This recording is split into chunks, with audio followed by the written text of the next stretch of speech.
நாளை மகா சிவராத்திரி பெருவிழா.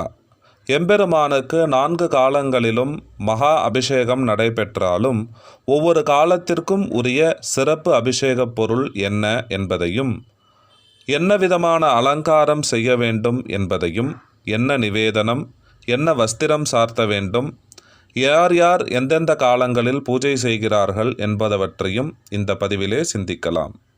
முதல் காலம் இரவு 7:30 மணி முதல் 9 மணி வரை. இது பிரம்மா ஈசனை ஆராதிக்கும் காலம். ஆனைந்து எனும் பஞ்சகவ்யத்தினால் அபிஷேகம், சந்தனம் பூசி, தாமரை வில்வ இலைகளினால் அலங்காரம் செய்து, மஞ்சள் நிற ஆடை உடுத்தி, பச்சை பயிறு அன்னம் நிவேதனம் செய்து மகா தீபாராதனை. இரண்டாம் காலம் இரவு 9 மணி முதல் 11 மணி வரை. இது மகாவிஷ்ணு ஈசனை ஆராதிக்கும் புண்ணிய காலம்.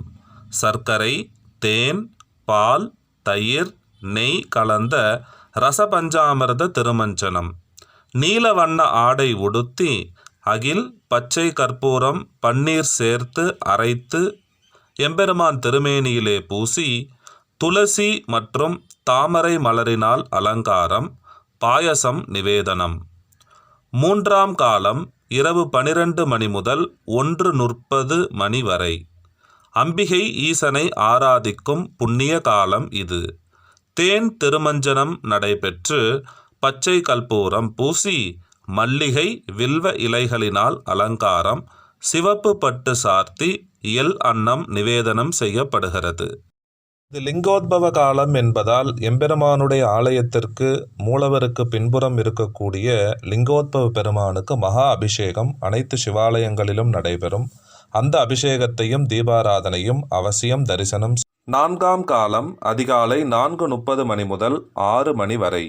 தேவர்கள், ரிஷிகள், முனிவர்கள், மானிடர்கள் ஈசனை ஆராதிக்கும் புண்ணிய காலம் இது.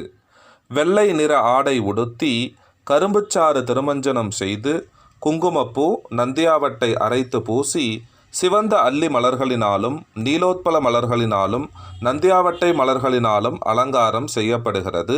சுத்தாண்ணம் நிவேதனம் செய்யப்படுகிறது.